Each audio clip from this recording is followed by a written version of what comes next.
engaged. Apparently, after deliberation, somehow, some way, those 12 jurors that had the evidence once again found that he was innocent of the charges. Yet we have two young men that'll never be walking through the doors of their families again. We need at this point to pray for their families. We need to pray for their families. We need to pray for their families. We need to pray for this city. We need to pray for this county. And we need to pray for this state and this nation. By saying he was innocent, that's saying that 17-year-olds should run around this country with fully automatic weapons in the streets of the United States of America. I think it sets a terrible precedent for any family, black or white, Democrat or Republican, that we want a 17-year-old running in the streets with an illegal weapon that used this illegal weapon to murder two people.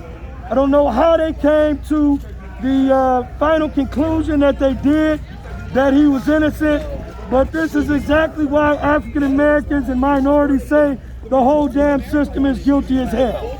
And we need to be in the process of rebuilding a system that continually has African Americans going to jail at rates that you can't believe, while our white counterparts commit heinous crimes and go home to their families. This must end. We are here to support Anthony and JoJo engaged, and that's what we're going to continue to do. This process may be over today, but the fight for civil rights and justice and social justice continues every day. This is my dear brother Bishop from Rainbow Push Coalition, founder Jesse Jackson, Miss Tanya McLean over here from LOK that'll be speaking in a moment. A different voice than Everybody, what this voice is. Dude, shut the go over there. For the direction that our nation. Go over there. My nephew was I'm shot on my 7 side, sir, and times I'll in the stay back. We'll be pressing the Punk DOJ ass. to reopen that case so we can get justice for Jacob Blake, who was shot 7 times in the back in front of his 3 children and paralyzed. Now we have another shooting in the city, and he's getting off the rail. So you cannot call this town the pretty lake by the city anymore. This is similar to the cities of the South, which were sundown towns. Sundown towns were not for African Americans to sleep in. You could only work. This is a very racist city. It's been shown through and through over and over. The judge displayed that. It is clear. This is not a town that welcomes African Americans and minorities, and this is a terrible precedent to set. Again, this is Bishop from Rainbow Push Coalition. We've been here. Shut up! We've been here every day of this trial, and it is disheartening to know that this system still does not work for justice. It's a miscarriage of justice.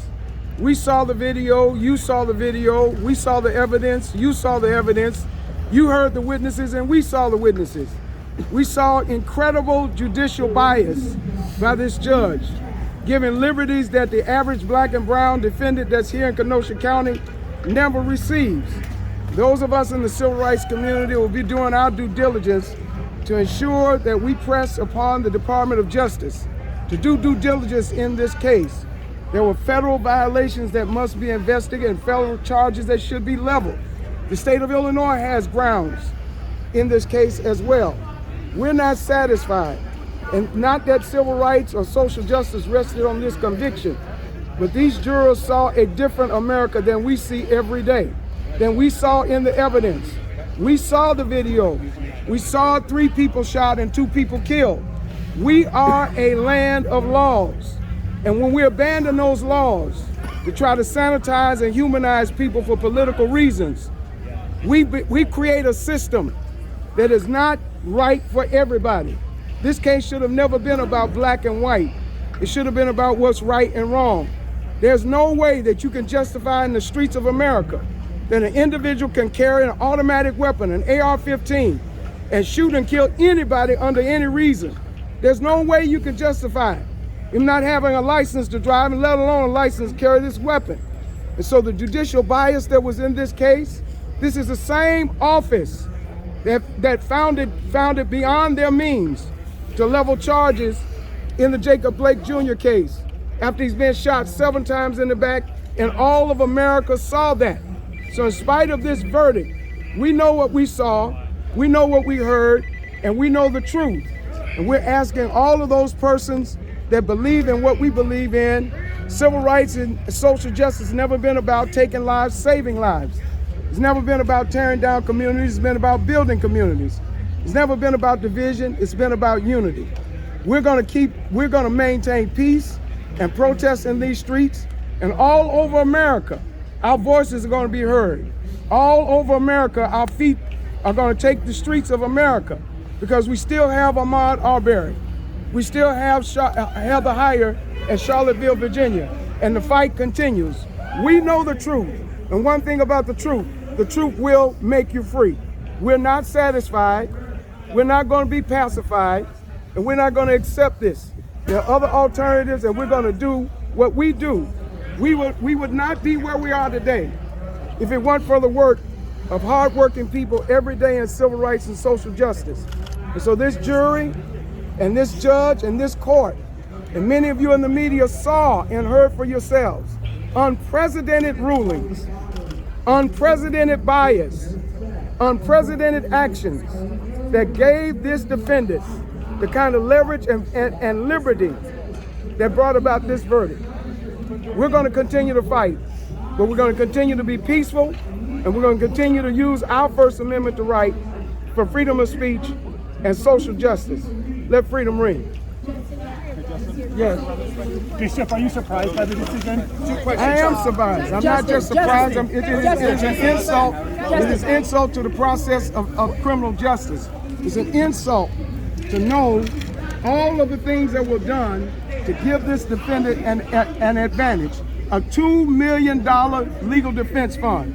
People like the McCluskeys from St. Louis, who practice the same behavior by pulling their weapons for no reason on peaceful protesters.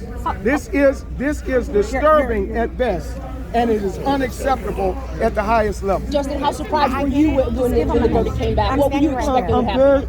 I'm not so surprised, because in this city, my nephew was shot 7 times in the back, and no charges were ever leveled. You have to understand, from day one, the judge had his hand on the scale. He didn't allow pictures.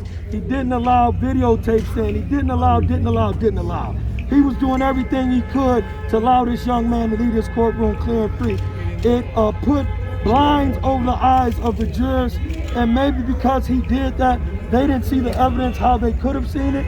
They say, I think if you hear a young man say, I can't wait to shoot somebody 30 or 40 days, and 40, 30 days later, you murder 2 people with that exact same weapon you said you'd have?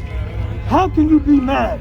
This young man drinks, eats, and sleeps the rhetoric of Proud Boys, the Ku Klux Klan, and skinheads talk about hurting African Americans and minorities all the time. He merely acted it out. And what came to his rescue? This racist ass government, the police, and everything that was involved in this case that did not ringtones playing from Trump. The judge saying he doesn't like ralliers, he calls them rioters. There's a big difference. So this was not a true, accurate carry of justice, and it led to this young man getting away because of it.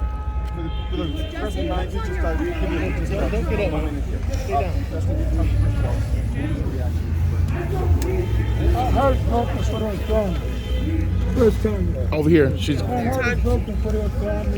We've given our total effort from LOK leaders to no